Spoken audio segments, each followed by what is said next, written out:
Bonjour Hélène. Bonjour, comment Alors, ça va? ah bah moi ça va super. Et toi, comment ça va? Oui, nickel.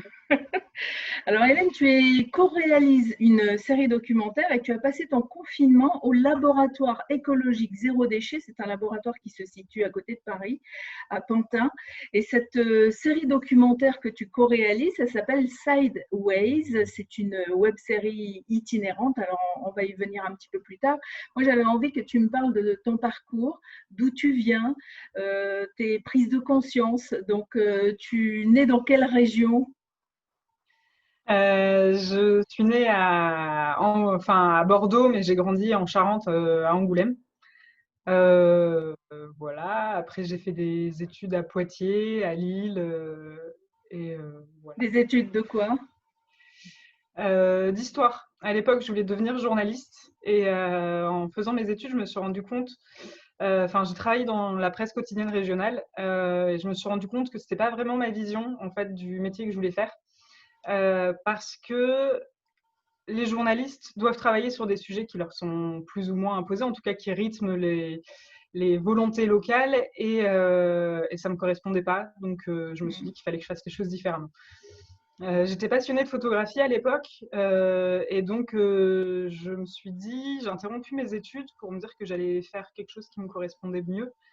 Et comme j'étais bénévole dans une association de solidarité avec le Nicaragua, je suis partie avec eux pour faire des missions Mhm. avec eux. Et je suis restée après pendant 4 mois de plus seule pour faire un reportage photo qui me correspondait plus sur des gens rencontrés au Nicaragua. Et pour moi, ça a été vraiment euh, une prise de conscience assez importante, déjà parce que se retrouver seul dans un pays étranger quand on a 21 ans, Ouais. ça fait prendre conscience. Ça m'a permis de me remettre en question et d'avoir d'avoir confiance en moi déjà, d'avoir C'est ça, vachement plus confiance en les autres. fallait le dire parce que est-ce que il y a eu des moments où tu as eu peur? Peur, non. Je pense que ce qui m'a marqué, c'est le fait que les gens me semblaient plus heureux qu'en France, alors qu'ils vivaient avec beaucoup moins. Euh, et, et je pense que ce qui m'a le plus marqué, c'est le Nicaragua est un pays qui était très peu touristique à l'époque. Et ce qui fait que les personnes qui venaient au Nicaragua, en général, c'était des volontaires internationaux, donc des gens qui soutenaient le pays. Et il y avait une vraie, euh, une vraie confiance qui s'instaurait hyper rapidement avec les gens que je rencontrais. Des rapports humains qui étaient vachement plus simples, vachement plus doux. L'une des premières journées que j'ai passées seule, j'étais au sein d'une association nicaraguayenne où les gens m'ont dit Hélène, ne te pose pas de question de savoir si tu as ta place ou pas. Ici, on a l'habitude de vivre avec les uns avec les autres. Donc, si, si euh, en fait, j'étais toujours en train de me demander est-ce que je fais des choses bien, est-ce que je dérange pas, Mhm. etc. Et on m'a dit mais vis ta vie, s'il y a quelque chose qui va pas, on te le dira, et puis tranquille, quoi, relax.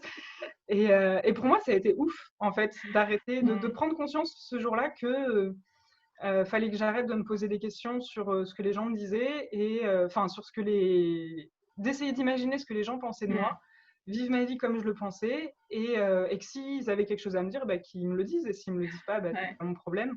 C'est une Et belle prise de conscience à 21 ans parce qu'à 21 ans, c'est jeune, effectivement. je pense que ça a beaucoup joué aussi sur ce que je disais tout à l'heure, la confiance que j'étais capable de faire des choses, parce que avant de partir au Nicaragua, j'ai organisé le projet, j'ai cherché des financements, j'ai trouvé des gens qui accepteraient de présenter mes expositions à la sortie, quand je reviendrai. Et voilà, tout ce projet-là, je l'ai mené toute seule. Et je me suis rendu compte à ce moment-là que certes, je voulais pas être journaliste dans un journal, mais par contre, que j'étais capable de monter mes propres projets.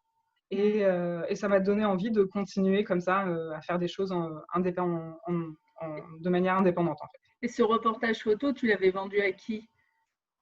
Je l'ai pas vendu, je l'ai exposé. Je l'ai exposé dans une vingtaine de lieux à travers la France, souvent des lieux qui étaient en lien soit avec la solidarité internationale, soit avec le Mhm. Nicaragua. ou auprès de publics universitaires, puisque j'étais étudiante à l'époque.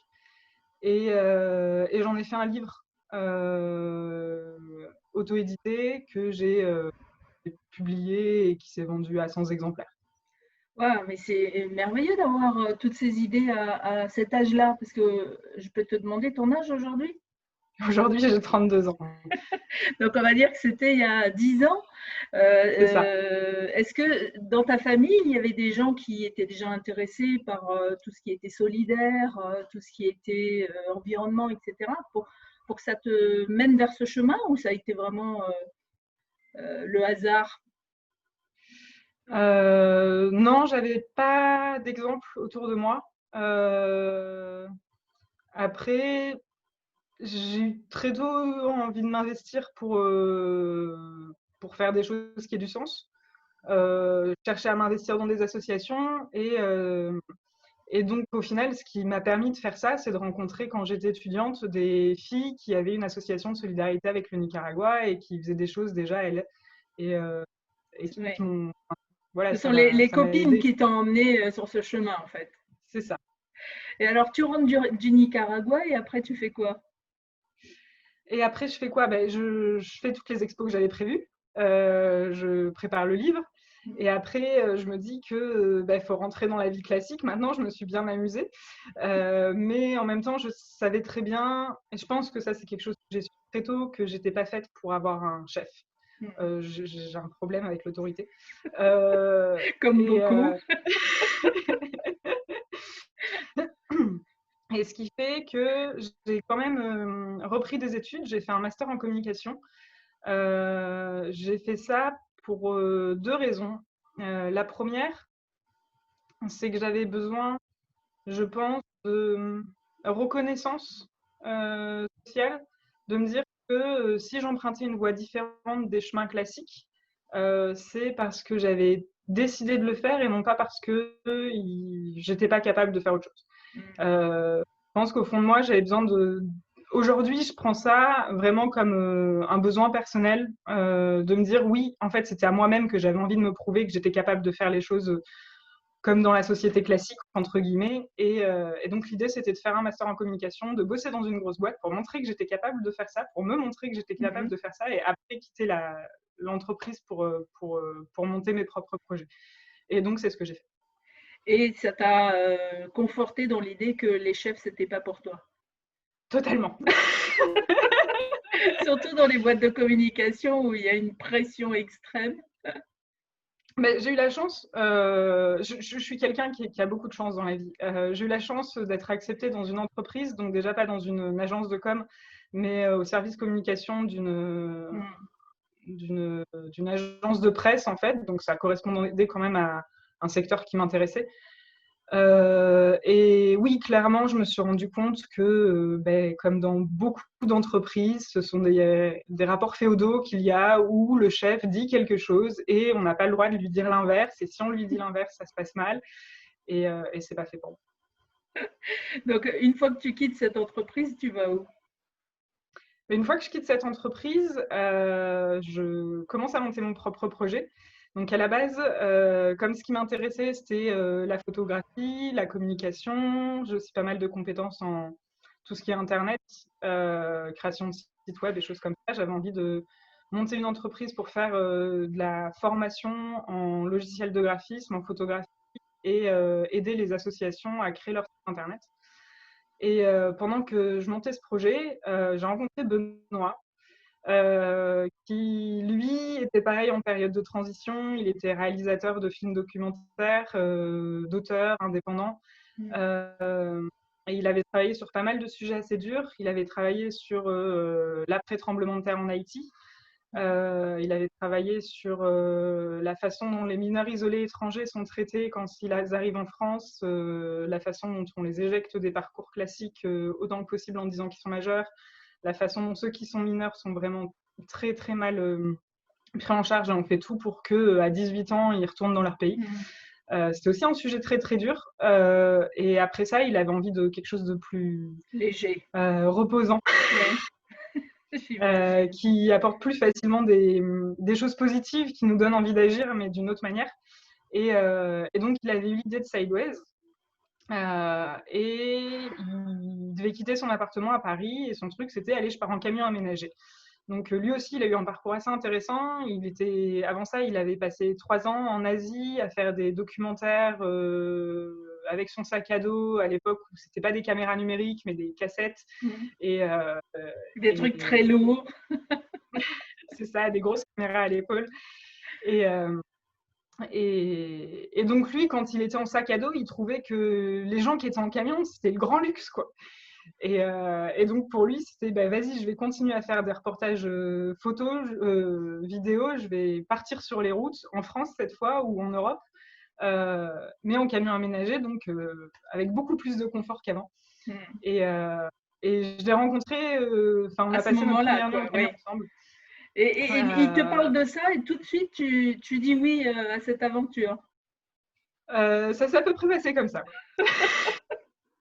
Ce qui est assez impressionnant, c'est que quand il m'a mon idée, c'était de monter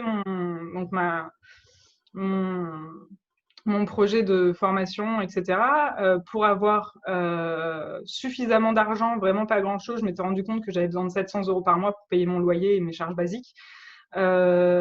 Donc ça, bosser, j'ai essayé de me dire, je vais bosser 3 semaines par mois et puis 1 semaine par mois, gérer sur la route, faire des reportages photos sur les initiatives, sur les choses positives qui se passent. Lui, il arrive en me disant, je pars en camion aménagé pour faire des reportages vidéo sur les initiatives qui se passent. Vas-y, on y va. Ah oui. Vous étiez fait pour vous rencontrer. C'est ça. Franchement, quand on s'est rencontrés, c'était vraiment l'impression qu'on a eu l'un comme l'autre. Donc, votre première aventure, c'est quoi? Notre première aventure, on s'est rencontrés sur la ZAD de Notre-Dame-des-Landes pendant l'un des grands rassemblements. Donc, le temps de finaliser un peu la préparation de tout ça. Notre première aventure, ça a été de retourner à Notre-Dame-des-Landes. Et après, de partir sur la route en se disant, bon, on va aller en Espagne. Puis sur la route, il y a quelqu'un qui nous dit, hey, il y a une rencontre entre réalisateurs engagés à Berlin, ça vous dit de venir? Et ce qui fait qu'on a changé de direction, on a été à Berlin. Ah oui, c'est pas du tout le... Mais en fait, vous vous êtes laissé un peu porter, ça a été votre quotidien comme ça pendant plusieurs années, de vous laisser porter par les rencontres que vous faisiez? Ouais, en fait, le sous-titre de la série, c'est Enquête d'un autre monde. Et ce qu'on dit souvent, c'est que c'est à la fois une enquête, mais aussi une quête personnelle. Et quand on est parti sur les routes pour réaliser Sideways, il y avait vraiment cette envie de créer quelque chose de nouveau au niveau de la manière de réaliser des films, de la manière de réaliser des reportages, et donc sortir des schémas. Les schémas, c'est chercher de l'argent avant de financer son film. Parce que chercher de l'argent, ça signifie écrire un projet alors qu'on n'a pas encore rencontré les gens, qu'on ne sait pas ce qu'on va faire. Ça veut dire passer beaucoup de temps à faire du démarchage, du commercial, des choses qui sont pas intéressantes, qui nous plaisent pas. La deuxième chose, c'est la question des formats. C'est-à-dire se dire, tiens, je fais du 5 minutes, je fais du 10 minutes, je fais du 15 minutes, je fais du 20 minutes ou du 52 minutes. Non, on avait envie de faire des films le temps qui sont intéressants, en fait. S'il y a des choses à dire, on prend le temps de les dire, et une fois que c'est fini, c'est fini. Et la troisième chose, c'est la question des timings, des délais. Se dire, tiens, on va publier une vidéo tous les mois, tous les 3 mois, tous les 6 mois. Et donc, on a vraiment voulu sortir de ces 3 schémas-là en se disant, on fait les films sur les thématiques qu'on veut, en se laissant porter par les rencontres, par ce qui nous intéresse. Et on ne se pose pas de question du financement, plutôt que de se dire, tiens, on va financer les films avant.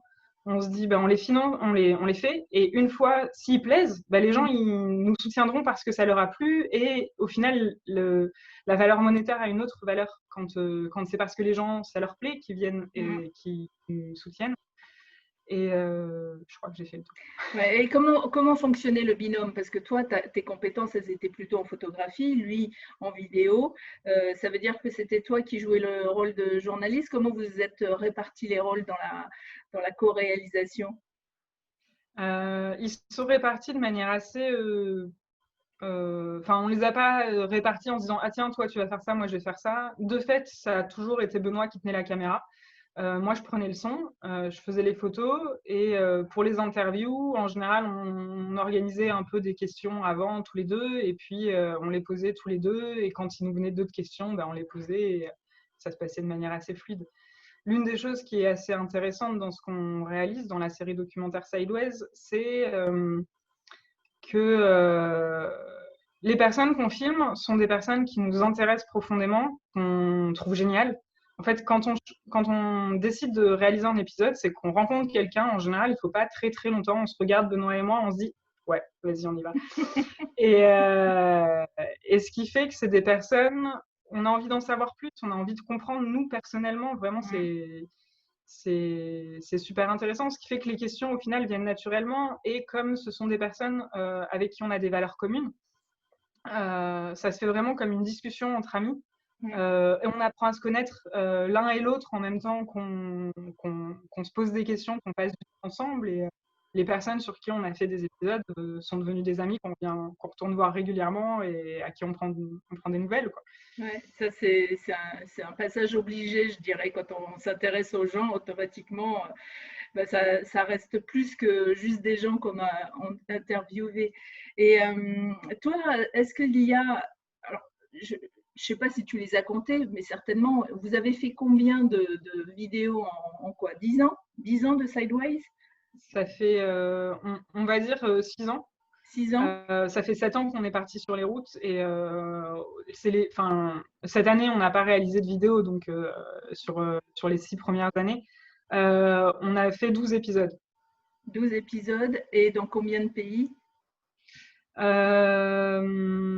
n'a pas, en fait, au début, on se disait qu'on allait faire ça justement sur l'Europe. Donc, on a 2 épisodes à Berlin, un en Belgique et un en Espagne. On a aussi été en Italie, en Angleterre. Mais en fait, on s'est vite rendu compte que trouver des épisodes et les réaliser en dehors de la France, ça demande beaucoup plus d'énergie parce qu'en fait, il faut aller dans le pays, rencontrer les réseaux, rencontrer beaucoup de monde dans une langue qui n'est pas la nôtre. Euh, et, euh, et que, en fait, quand on était en France, très vite, le fait que nos vidéos sont quand même majoritairement diffusées en France, quand on fait des projections, on les fait en français, donc en France.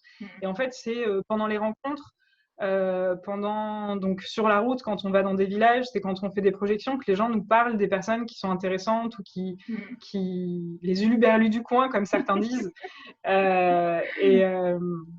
Les gens qui font, oui, c'est les gens qui font pas comme tout le monde et qui au fond ont réinventé une façon de vivre, une façon plus en accord avec la nature, avec le respect de l'être humain, de l'animal parfois.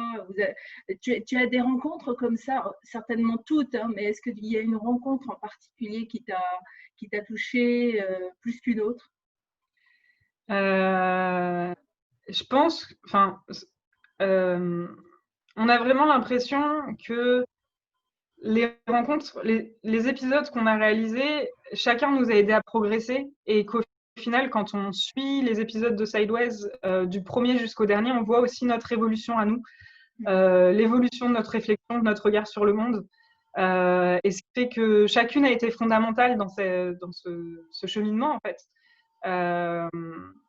Donc, on se rend compte qu'au début, le premier épisode, c'est quelqu'un qui vit sans utiliser d'argent. Après, on est sur l'autoconstruction, sur les forêts comestibles. Donc, en gros, des questionnements très matérialistes, d'une certaine manière, terre à terre. Mais c'est si on veut vivre différemment, comment est-ce qu'on fait concrètement pour manger? Comment est-ce qu'on fait concrètement pour habiter? Comment est-ce qu'on fait concrètement pour obtenir ce dont on a besoin? Et après, on est passé sur une phase qui est plus... ok, maintenant que je sais à peu près comment est-ce qu'on peut vivre différemment, matériellement parlant, quel sens je donne à ma vie? Et en ça, il y a la rencontre avec Robert Coudray, qui a créé l'univers d'un poète ferrailleur, qui est bien plus qu'au final un musée où les gens viennent et découvrent des choses. Il y a ça, mais en fait, il n'est pas tout seul, il y a toute une équipe. À côté, il y a un café-librairie, il y a un resto, il y a des menuiseries, ils sont en train de créer plein d'activités autour. C'est une vraie coopérative qui se met en place. C'est pas juste un message qui est passé, c'est aussi la mise en place concrète de ce qu'on recherche, de vivre ensemble, travailler ensemble, faire des choses concrètes, permettre à chacun de pouvoir épanouir ses envies. Et je pense que ça, c'est quelque chose qui nous a beaucoup parlé. Et Robert Coudray a réussi à mettre des mots sur des choses qu'on avait profondément en nous, je pense, mais on ne les avait pas encore matérialisées avec des mots. Des choses aussi simples que là où tu as des envies, là où tu as l'élan, là où tu as l'enthousiasme, c'est là ta voix. Et dans la vie, il faut savoir dire des non. Il faut savoir dire des non avant de dire des oui. Et il faut dire non à la société de consommation, il faut dire non aux personnes qui veulent nous faire rentrer dans le droit chemin, il faut dire non à la volonté d'avoir de l'argent pour se sécuriser, pour se dire bah oui, mais au cas où. Et en fait, il nous a vachement aidé. Je pense que c'était au bout de 2 ans de vie en camion qu'on l'a rencontré, et ça nous a vachement aidé à mettre nos peurs de côté, à se dire bah ouais, en fait, ce qui m'enthousiasme au quotidien, c'est de faire ce que je fais et j'ai envie de continuer. Alors, tant pis pour. Là, je suis dans une période où c'est le dernier moment pour pouvoir rentrer dans le droit chemin, mais je pense qu'on en était déjà trop sortis. Mais il nous a vachement aidé à prendre confiance dans le fait que fallait suivre sa voie et que les choses arriveront quand elles devront arriver. Alors, entre la Hélène du début et Benoît aussi certainement et aujourd'hui, qu'est-ce qui a radicalement changé dans ta façon d'aborder le monde, dans ta façon de vivre, tout simplement? Ce qui a radicalement changé, pendant très très longtemps, j'ai eu beaucoup de mal à répondre à cette question. Je pense qu'aujourd'hui, c'est de plus en plus clair. Ce qui a radicalement changé, c'est la peur de pas savoir avec quoi je vais vivre. Je me souviens qu'au début de Sideways, le fait de commencer en dépensant toutes nos économies pour réaliser des films en se disant « Ah tiens, il y a des gens qui vont nous soutenir », ça me faisait flipper. J'y étais parce que Benoît avait confiance en ça, parce que je m'étais rendu compte qu'on a la chance de vivre en France et que les aides sociales nous permettaient, enfin on dépensait tellement rien que les aides sociales pourraient nous permettre d'assurer le minimum. Je pense que s'il n'y avait pas eu ça, je sais pas si j'y aurais été. En tout cas, j'y aurais été différemment. Le fait est qu'au bout de 2 ans, on n'avait plus besoin des aides sociales. Et c'est quand même pas mal parce que quand on crée une entreprise, en général, on se dit qu'il faut 3 ans pour arriver à la rentabilité. Donc c'était plutôt cool pour nous. Et donc, il y a cet aspect financier qui s'est transformé au fil des années, non pas à avoir besoin d'argent, mais à se rendre compte qu'on a vraiment besoin de très très peu pour vivre. Qu'aujourd'hui, quand on a des soucis avec le camion, on sait comment le réparer. Et qu'une pièce de Renault Trafic à la déchetterie, à la casse, ça coûte 50 balles et que c'est gérable. Le fait que, en fait, on peut trouver de la nourriture de plein d'autres manières qu'en allant l'acheter dans un supermarché. Et donc, au final, une fois qu'on a notre maison et qu'on sait la gérer, qu'on sait comment aller trouver de la nourriture, on n'a plus besoin de grand-chose de plus. Ou en tout cas, ça reste du... Et en plus, sur votre camion, vous aviez même un mini potager. Oui, il est toujours là, le petit jardin nomade. La première année, c'était après avoir rencontré Juan Anton et sa forêt comestible en Espagne. Donc l'épisode 5 de Sideways qui montre qu'il y a plein de manières de produire de la nourriture. Qui nous avait dit oui, mais même vous, vous pouvez produire de la nourriture, mais on est en camion, on n'a pas de place. Mais si, vous pouvez mettre des pots, vous pouvez mettre plein de choses. Et la première année, on a mis 4 pots sur l'un des sièges à l'avant. Et en fait, une voiture, ça fait serre, il y a des vitres de tous les côtés. De tous les côtés. Et donc, on a planté des tomates, de la roquette, des courges, des carottes. Et c'était très drôle d'avoir cette espèce de forêt vierge dont on prenait soin au milieu de l'été. Les flics nous arrêtaient tout le temps en se demandant ce qui poussait entre nous deux. Ils imaginaient autre chose, je pense, qu'un potager. C'est ça. C'était très, très drôle. Et donc, au fur et à mesure, le jardin s'est mis à l'arrière du camion. Après, c'est vraiment plus symbolique qu'autre chose, même si on mangeait quelques brins de roquette quand on conduisait. Mais le potager nous apportait pas forcément de la nourriture ou en quantité vraiment négligeable, mais par contre, il apportait un émerveillement, une joie, une facilité de rencontre avec les autres qui, elle, était hyper riche. Ah oui, parce que les gens, en voyant votre camion, en voyant ce qu'il y avait qui dépassait, en plus, quand vous vous arrêtiez, vous les sortiez les plantes aussi. Donc, ça amène les gens ils sont curieux, les gens, ils veulent savoir ce que c'est, qui sont ces gens, etc. Donc, quelles sont les questions les plus courantes qu'on a pu vous poser comme ça durant votre voyage? Les questions les plus courantes, en fait, il y en a plein, il y en a tellement que je ne sais même pas en sélectionner une là comme ça. Bah déjà, qu'est-ce qu'on fait? Donc, on présentait Sideways et en général, souvent, très très souvent, ça m'a impressionné à quel point les gens nous parlaient d'eux et nous montraient à quel point ils aimeraient pas forcément vivre comme nous, mais en tout cas changer quelque chose dans leur vie, qu'il y a des choses qui leur conviennent pas, que le travail est trop présent et trop stressant et qu'ils aimeraient vivre autrement. Et j'étais impressionnée parce qu'en fait, toutes les personnes qui venaient nous voir, bon, après c'est peut-être normal, c'est ceux qui se posaient ces questions-là qui venaient nous voir très certainement, mais l'envie de vivre leur vie différemment, je pense que c'était... et donc plein de questions sur « et vous, comment vous avez fait ?» Et je pense qu'une question très présente, et j'ai l'impression à force que plus que l'argent et la peur de manquer, l'un des freins principaux, c'est le regard des autres, notamment de la famille et des amis. Qu'il y a beaucoup de gens qui ont extrêmement peur de la façon dont ils vont être perçus si jamais ils font les choses différemment. Ouais. Ah ben, le regard de l'autre est très important chez l'être humain. Donc, toi, de côté de ta famille, comment ça a été pris? Parce que tu parles de tes propres peurs, mais effectivement, tes parents ont peut-être eu peur, tes amis, quelqu'un t'a dit, mais n'importe quoi, Hélène, tu vas pas aller dans un camion avec je ne sais qui, faire je ne sais quoi, je ne sais où, non? Tu as eu ces réactions? Du côté de mes parents en tant que tel, j'étais déjà partie à 21 ans au Nicaragua alors que je parlais pas espagnol. Je pense que les peurs, ils les ont eues à ce moment-là. Ils les ont eues quand j'avais envie de partir, sauf qu'en fait, je suis partie, j'avais 21 ans, sauf que ça faisait depuis l'âge de 16 ans que je leur disais « Hé, regardez, il y a une mission humanitaire là en Afrique, je peux pas y aller. » Non. Et par contre, je pourrais aller faire mes études là-bas. Non. Donc, au bout d'un moment, ils savaient que c'était un peu irrémédiable. Donc, ils m'ont laissé faire et je pense que le fait que j'ai toujours travaillé pendant mes études, enfin voilà, je suis quelqu'un Oui, d'un peu trop sérieux. ils ont vu que tu étais autonome de toute façon. Ils ont eu confiance en moi et ça m'a beaucoup aidé. Et ce qui fait que ils n'ont pas été hyper contents quand j'ai quitté mon entreprise à Paris avec un bon salaire. Mais pareil, ils ont compris en fait, j'ai la chance d'avoir des parents qui veulent que je sois bien et heureuse, et donc qui me font confiance et qui disent bon, fais tes expériences et tu verras bien. Et ce qui fait que je pense que le jour où je leur ai envoyé un mail pour leur dire ouais, au final, je vais quitter l'île, je pars finalement en camion avec Benoît que vous ne connaissez pas encore.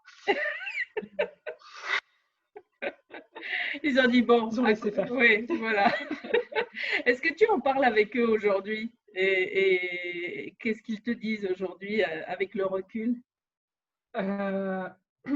Mes parents nous soutiennent. Ils soutiennent ce qu'on fait comme ils peuvent.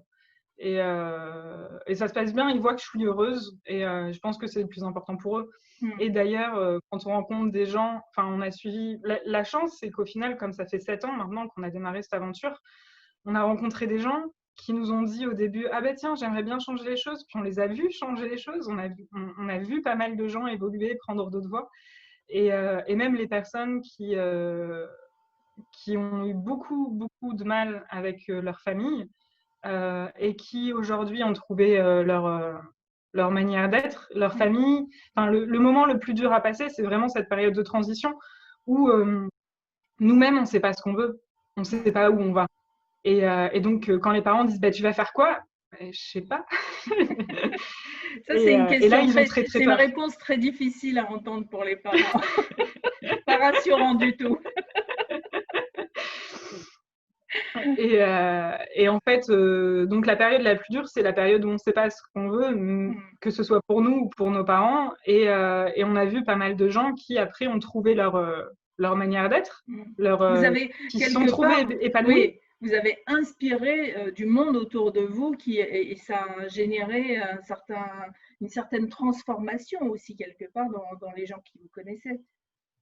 Je sais pas si on a inspiré, en tout cas, je pense que le mouvement actuel fait qu'il y a plein de gens qui s'inspirent de plein de choses pour changer et pour faire les choses différemment. Si on en prend part, je suis heureuse et c'est un peu pour ça qu'on fait ça, mais c'est aux gens de savoir si ça a été de nous ou pas. En tout cas, ces DVD, ces épisodes, on peut les avoir en DVD, on peut les acheter, on peut. Alors, vous, votre modèle économique, c'est le prix libre. Ça l'est encore parce que vous avez démarré. Oui. Oui. Et tu disais qu'au bout de 2 ans,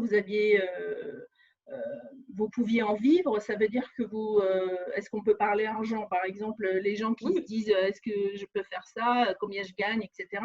En fait, les gens vous donnaient combien d'argent et ça vous permettait de faire quoi avec cet argent? Alors, notre modèle économique, donc, dans l'idée de réinventer la manière de faire des films, notre objectif, quand on fait un film qui nous prend aux tripes, qu'on aime, on n'a pas envie, pour Benoît et pour moi, c'était évident qu'on ne voulait pas que l'argent soit un frein au fait qu'il puisse se diffuser et que les gens puissent le regarder, etc. Et donc, pour nous, il a été évident au début de créer nos épisodes sous licence Creative Commons.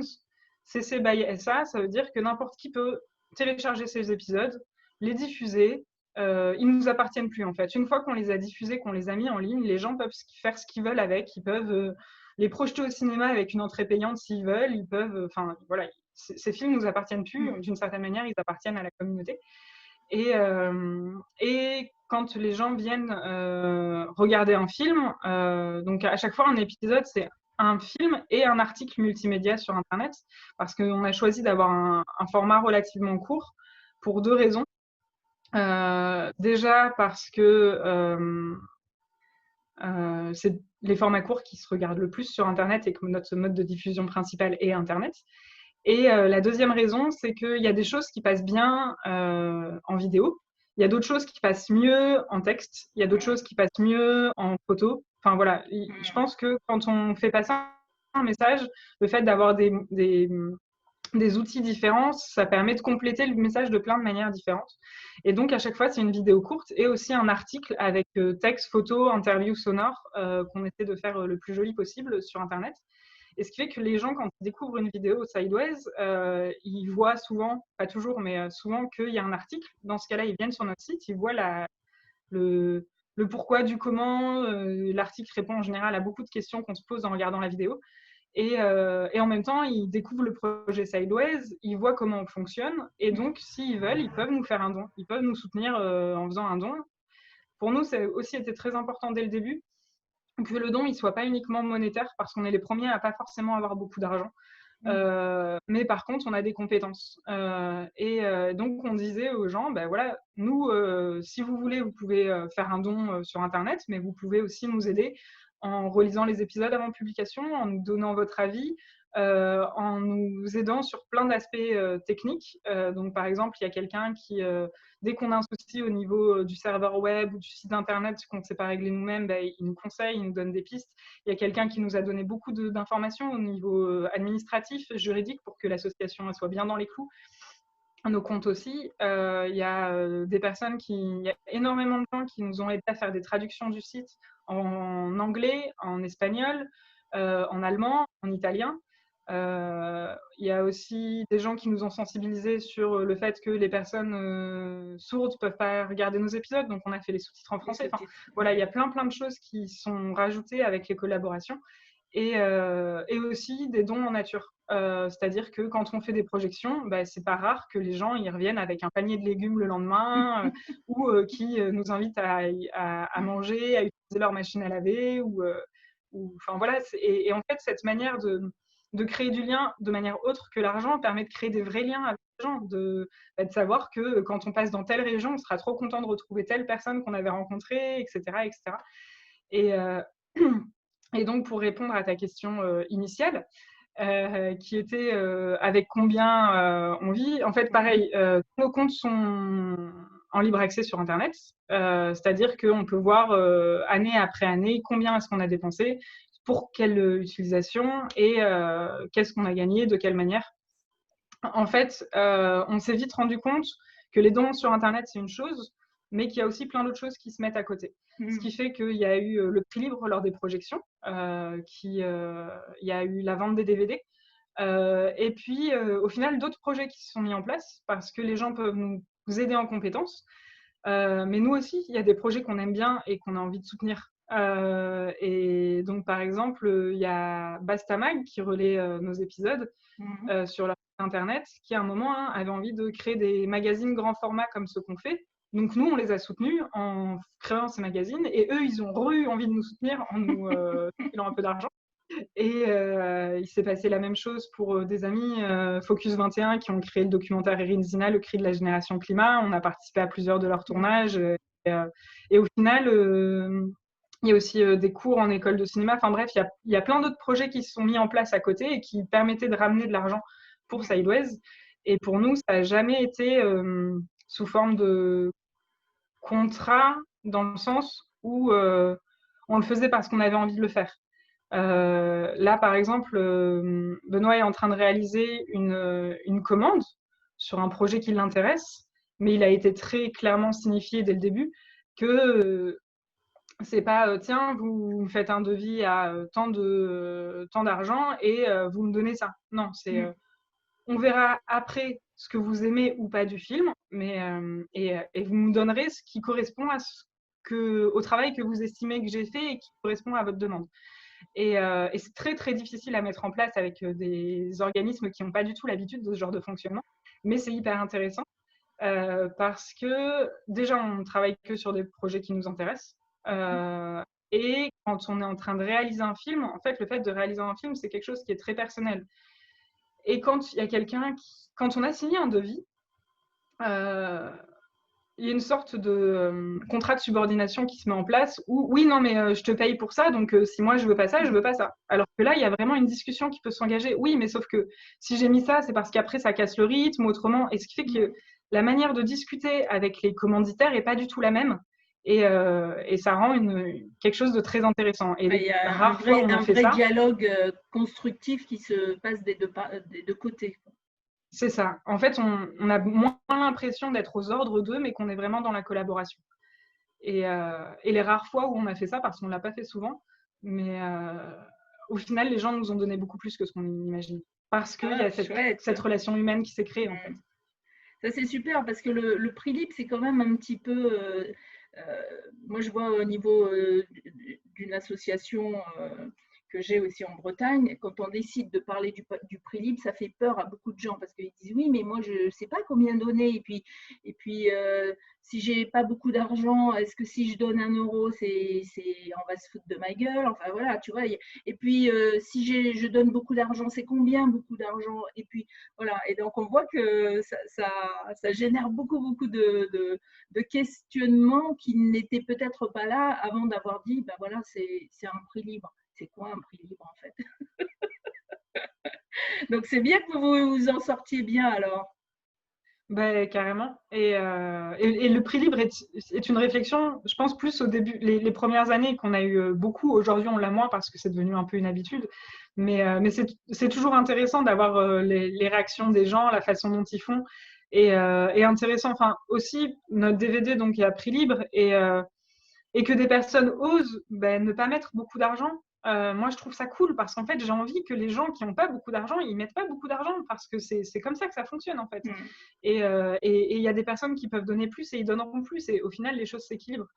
Après, je pense que ça s'équilibre aussi parce que donc, grosso modo, j'ai pas fait le bilan sur l'année dernière, mais notre budget global du projet est d'à peu près 12 000 € par an. 12 000 €, entre 12 et 14 000, on va dire. Ça comprend tout. Ça comprend notre nourriture, ça comprend l'entretien du camion, ça comprend les réparations, ça comprend... bien sûr, par contre, on ne met pas de manière monétaire parce que les gens nous ont donné de manière non monétaire. Là, je parle juste de l'aspect vraiment purement monétaire du projet. Et on peut faire ça déjà parce qu'on vit avec pas grand-chose, qu'on vit en camion, qu'on n'a pas de loyer à payer, qu'on n'a pas de charge d'électricité, on n'a pas très peu de charge d'eau. Il y a 2 euros de temps en temps quand on va se remplir, mais en général, on trouve des manières de remplir nos cuves de manière gratuite. Et au final, ce qui reste, c'est l'entretien du camion, l'essence et la nourriture. Et donc, on peut aussi fonctionner à prix libre parce qu'on s'est détaché de tout un tas de contraintes, charges. oui, oui. De contraintes habituelles que si j'avais une maison ou un appartement, ce serait différent. Il y aurait le chauffage, il y aurait le loyer, les assurances. Donc, en moyenne, ça vous faisait 1 000 € par mois, quoi. À 2, ouais. Tout compris. Et en fait, c'est en ça que le camion, pour nous, a vraiment été la clé de voûte de tout le projet. Parce que, en fait, on ne pourrait pas faire Sideways. Sideways ne serait pas Sideways si on ne vivait pas en camion. Parce que le camion, c'est ce qui nous permet de vivre avec peu et donc de pouvoir faire le projet. C'est ce qui nous permet de nous déplacer sans être... comme on a notre maison avec nous, le fait d'aller rencontrer des gens fait que quand on arrive, on est indépendant. C'est-à-dire que si c'est pas le bon moment, on repart et puis on va faire autre chose et puis on revient quand c'est le bon moment. Cette indépendance est hyper importante. Elle permet aussi, comme il est assez décoré, notre camion, de faire venir les gens à nous, de créer la rencontre sans que nous, on ait en permanence à aller voir les gens. Ça crée le petit côté émerveillement quand on arrive chez Robert, chez Daniel ou à la bergerie des Malassis. On arrive avec notre camion et on n'est pas vu comme des journalistes classiques. On voit bien qu'il y a quelque chose de différent. Et ça change tout de suite la donne. Et voilà. Et donc, c'est ce qui est intéressant et en même temps complexe dans le fait de changer de vie de manière générale. C'est qu'il n'y a pas une solution ou des bouts de solutions qu'on peut prendre ici ou là. En fait, il faut réussir à trouver ce qui nous plaît et réinventer tout un univers autour de ça qui est notre univers propre. Et moi, je trouve ça à la fois hyper intéressant et passionnant. Et en même temps, quand on a l'habitude d'une vie classique et qu'on ne sait pas par où commencer, ça fait peur. Mais vous avez bien fait de vous lancer sans savoir où vous alliez au fond. Parce que s'il avait fallu tout réfléchir, penser à tout, etc., peut-être que vous n'auriez même pas été au bout du projet. Donc, parfois, c'est très bien de ne pas le savoir et de dire, je ne sais pas où ça me mène, mais hop, j'y vais. Alors, la web série, en fait, c'est aussi ça, c'est de montrer qu'il y a d'autres façons de vivre, qu'il y a d'autres options, d'autres possibilités, d'autres choix de vie. Est-ce qu'il y a par exemple, la forêt comestible? Moi, c'est le premier document que j'avais vu, j'en avais même pleuré. Je me disais, aujourd'hui, je dis à mon mari et à tous mes amis, je dis, moi, dans mon projet, j'aurai une forêt comestible ouverte à tout le monde. Donc, c'est merveilleux de voir qu'il y a des gens qui font des choses et parfois avec rien. Ils commencent quelque chose. Voilà. On n'a pas les moyens, on n'a pas l'argent, mais on a une idée. Elle est peut-être un petit peu folle, mais on y va. Et j'adore tout ça. Alors, cette vie de nomade, est-ce qu'elle va continuer? Bien sûr. En fait, je pense que Benoît en était déjà conscient, mais peut-être pas à ce point-là. Moi, j'en étais pas consciente, mais en fait, je l'avais en moi. En fait, on a des personnalités qui correspondent à la vie nomade. En gros, si on passe plusieurs mois au même endroit, c'est dur. On a besoin de bouger, on ressent le besoin de le faire. Et moi, quand j'étais sédentaire, en fait, je sais que je pense qu'il ne se passait pas 2 mois sans que je parte à un moment, un week-end, ou aller voir des amis, ou faire quelque chose en dehors de l'endroit où j'étais. Et au final, le camion m'a fait prendre conscience que oui, en fait, c'est juste que c'est ma manière d'être et qu'il faut l'accepter telle qu'elle est. Je pense qu'il y a des moments où on s'est posé la question, parce que quand on est nomade, je pense que tout le monde a cette espèce d'ambivalence de oui, mais être nomade d'une certaine manière, c'est pas créer quelque chose dans un endroit, c'est pas créer des relations durable, quotidienne avec les gens comme on le fait quand on est sédentaire. Et enfin, la richesse de la vie quotidienne crée des liens vraiment forts et puissants. Et quand on est nomade, c'est quelque chose qu'on a peu. Et ça pose question. Après, donc, dans cette espèce d'ambivalence sédentaire-nomade, il y a 4 ans, notamment par rapport à Roehampton et sa forêt comestible, on avait envie de planter des fruitiers. Donc, on a fait un prêt à taux zéro et on a acheté un terrain, donc une clairière au milieu des bois. Et on a planté des fruitiers. Et il y a un petit cabanon sur le terrain qu'on a construit au fur et à mesure. Et voilà, c'est une espèce de pied-à-terre qui nous permet de nous fixer quelque part. C'est votre oasis. Et quand vous revenez d'un voyage, vous repassez par là, quoi. C'est ça. Et ça nous permet aussi de créer des liens sur place qui ne sont pas les mêmes que si on était tout le temps là. Mais voilà, d'avoir un ancrage qui, pour moi, je pense, est hyper important. Et par contre, je sais que l'année dernière, par exemple, j'ai passé plusieurs mois sur le terrain, en bougeant de temps en temps. Et au bout d'un moment, j'en pouvais plus. J'avais besoin de partir, de prendre mon camion et de bouger. Et là, pareil, le confinement, ça fait 3 mois que je suis à Paris, au laboratoire écologique zéro déchet, et je ressens il va falloir que je parte parce que j'en ai besoin. J'adore parce que tu fais, je pense à une question et tu y viens toute seule sans que j'ai à te poser la question, mais je vais quand même la poser. Donc, tu as passé ton confinement dans ce fameux laboratoire écologique zéro déchet.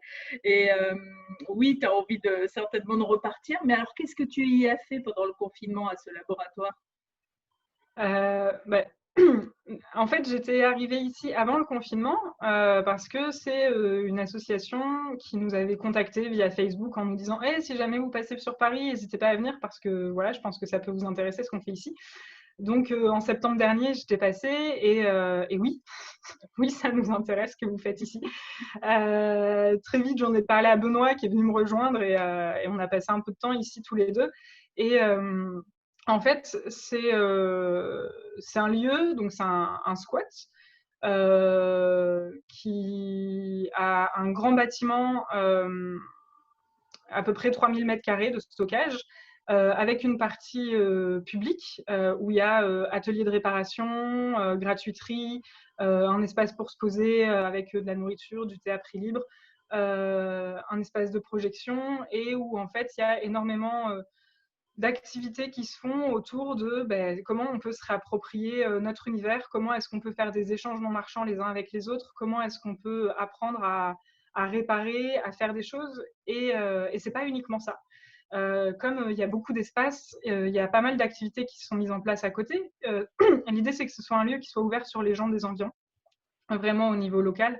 Donc Quentin, et il y a quelqu'un qui est venu et qui a dit moi j'aime bien la couture, j'aimerais bien partager la couture. Elle fait des ateliers couture. Il y a quelqu'un qui a commencé à donner des ateliers de danse, quelqu'un d'autre qui a commencé à donner des ateliers de boxe. Il y a des ateliers parents-bébés qui se font en place, tout ça de manière gratuite ou à prix libre. Et au final, c'est aussi un lieu qui accueille du stockage pour des associations environnementales, pour des associations solidaires. Et au final, il y a un fourmillement d'activités, d'actions, de rencontres. La force de ce lieu, au final, au-delà de ce qu'ils font concrètement, c'est aussi tous les liens qu'ils génèrent au niveau local, entre les associations, entre les habitants. Et ça, c'est assez magique. On aime beaucoup la philosophie du lieu qui est vraiment résolument non marchande. Montrer qu'on peut faire des choses en dehors du système monétaire et qu'on vit bien et qu'on est heureux et que ça apporte de la joie. Voilà. Et le confinement a posé pas mal de questions parce que le lieu a dû fermer comme tout le reste. Et ce qui est intéressant de voir, c'est à quel point, au lieu de diminuer les liens qu'il y avait les uns avec les autres, ça les a renforcés. Parce qu'il y a notamment une association qui a son stockage ici qui s'appelle Un Petit Bagage d'Amour, qui récupère des dons de produits d'hygiène, de produits infantiles, de vêtements pour faire des colis qui sont donnés aux mamans défavorisées qui n'ont pas les moyens d'acheter ça à elles-mêmes. Et en fait, il y a beaucoup d'actions qui... au final, comme les gens ne pouvaient pas venir pour s'occuper du lieu de stockage, nous, on s'est occupé du lieu de stockage. Et on a créé des colis. Et en fait, le confinement a gravement renforcé la précarité, notamment on est en Seine-Saint-Denis, donc dans un quartier qui est très soumis déjà à la précarité de base, ce qui fait que les demandes se sont renforcées. Il y a beaucoup de choses qui se sont faites. Donc moi, j'ai participé à trier, à faire des livraisons, des choses comme ça. Et au final, il y avait beaucoup de solidarité entre les associations qui récupéraient plein de choses de dons, parce qu'il y a un grand mouvement de soutien solidaire qui s'est créé un peu partout dans la population, où les gens donnaient ce qu'ils pouvaient donner, qu'il s'agisse de nourriture, de vêtements bébés, etc. Et ce qui fait que ce lieu a aussi beaucoup été le relais d'association en association, de « Ah ben tiens, là j'ai récupéré ça, t'en as besoin. Ah ben tiens, là j'ai 50 kilos de lasagne, est-ce que tu en as besoin pour la maraude, pour aller donner aux gens qui sont dans la rue, ah tiens, est-ce que c'est halal, pas halal, enfin voilà, toute cette logistique. Et au final, il y a énormément de liens entre associations qui ne se connaissaient pas ou peu, qui sont énormément renforcés pendant le confinement. Et ça a créé une mission très intéressante. Ça me fait penser un peu au projet des grands voisins ils avaient investi un hôpital qui était voué à disparaître et ils ont, je crois que ça a duré 2 ou 3 ans dedans. Donc là, tu disais au tout début que c'était un squat, ça veut dire que c'est un bâtiment, un terrain comme quoi, qui avait été abandonné, ils sont arrivés, ils ont posé leurs valises. Grosso modo, c'est ça. En fait, donc le bâtiment appartient à la région et il est sur une zone qui est vouée à terme à devenir un écoquartier. Sauf qu'en fait, les zones qui ont été rachetées par la région, en fait, ils ont commencé par l'écoquartier d'à côté, ils continuent les constructions au fur et à mesure, sauf que le bâtiment dans lequel on est, il ne sera pas construit avant 5 ou 6 ans. C'est-à-dire que les bâtiments, pour l'instant, sont abandonnés depuis des années et ne vont pas être utilisés avant longtemps. Donc, l'idée principale, en fait, les personnes qui ont créé le lieu, leur objectif, leur volonté, leur rêve, ce serait que la région leur mette à disposition un lieu pour lequel ils pourraient avoir un contrat, être légal et pouvoir faire les activités qu'ils ont. Le fait est qu'ils répondent à plein d'appels à projets, que pour l'instant, ils n'ont pas d'autre lieu. Et plutôt que de ne rien faire en attendant que ça arrive, ils se sont dit, ben voilà, ce bâtiment, il ne va pas être occupé pendant les prochaines années. Nous, en attendant d'avoir un lieu légal, on se dit, ben, pourquoi pas l'utiliser.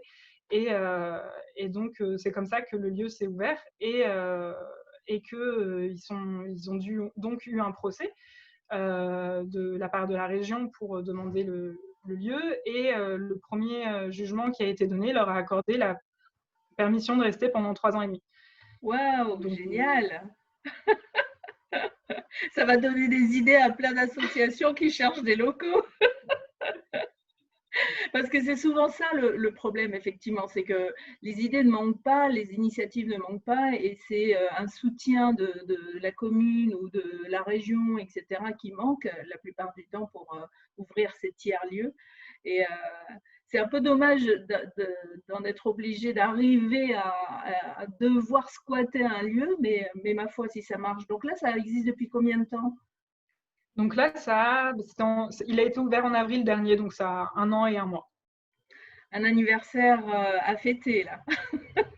C'est ça. Donc, en plus, ça va durer, donc ils ont encore 2 ans, ou alors les 3 ans, ça commence maintenant? Les 3 ans ont commencé à la date du procès en décembre dernier. D'accord. Après, à voir comment ça se passe, si la région fait appel. Il y a encore d'autres procédures juridiques qui peuvent se mettre en place, plein de choses qui peuvent arriver. C'est jamais quelque chose de pérenne. En tout cas, la solidarité est très importante dans tous ces lieux, comme dans toutes les vidéos, je le rappelle, tu co-réalises une série documentaire qui s'appelle Sideways, la web série itinérante, enquête d'un autre monde. Alors, enquête écrite de 2 façons d'ailleurs, enquête ou enquête de soi ou des autres. En tout cas, est-ce que tu as envie de terminer par un message particulier? Ah ouf, il y en aurait plein. En ce moment, je suis à Paris, donc j'aime bien citation de la vidéo de Gilles de la bergerie d'Abanassi, qui fait du parcours avec ses chèvres en proche banlieue parisienne, qui a énormément d'activités, notamment avec les jeunes du quartier, et qui dit que se balader avec des chèvres, c'est comme un graphe, c'est dire que la ville est à nous, et qu'au final, pour lui, il n'y a pas besoin de demander d'autorisation à personne. Les autorisations, il faut les demander aux gens qui habitent là, et si les gens qui habitent là, ils sont volontaires pour que cette Oui. chose existe là où ils sont, ben, c'est qu'il faut que ça y soit. La ville est à nous. Oui, la ville est à nous et la vie est à nous aussi. Je vais mettre toutes les informations de Sideways en dessous de cette vidéo et aussi du laboratoire écologique zéro déchet parce que ça peut inspirer d'autres. Est-ce que toi, tu aurais un conseil de lecture ou un conseil de site à découvrir qui vont un peu dans le même sens des valeurs communes, de respect, de choses comme ça? Est-ce qu'il y a des lectures que les gens pourraient découvrir et que tu as trouvé génial et que tu te dis, bah, ça c'est génial, allez découvrir? En fait, j'en ai plein qui me viennent là tout de suite. C'est pour ça que sur le blog, il y a une section kiosque qui nous inspire parce qu'on a rencontré plein de gens qui font des choses chouettes pour trouver quelque chose d'assez global qui donne plein d'initiatives. Il y a Imago TV qui est le Netflix de la transition. En fait, il y a des amis qui font un site qui s'appelle histoireordinaire.fr aussi et qui font des portraits de plein de gens qui sont des gens comme toi, comme moi, comme nous tous, qui font des choses qui sont positives et qui donnent le sourire. Il y a plein de liens à aller découvrir. Et on va les retrouver sur une liste sur le blog, c'est ça? C'est ça. Bon, eh ben, je Carrément. reverrai les gens dessus. Merci Hélène. J'espère pouvoir avoir Benoît. Qui sait, je suis en train de lui faire un appel à Benoît. Si tu vois ce message, j'aimerais bien aussi avoir son histoire parce que c'est tellement passionnant. Et quand on voit effectivement les réactions que les gens ont eues en vous voyant, en vous disant, mais j'aimerais tellement faire quelque chose comme ça ou j'aimerais tellement changer quelque chose dans ma vie. Moi, j'ai envie de dire, bah, vous voyez, Hélène et Benoît l'ont fait, donc on peut tous le faire. Merci encore et Merci à toi. à bientôt sur Sideways, hein, en fait. Carrément, avec plaisir. Merci beaucoup à toi, Lénaïque.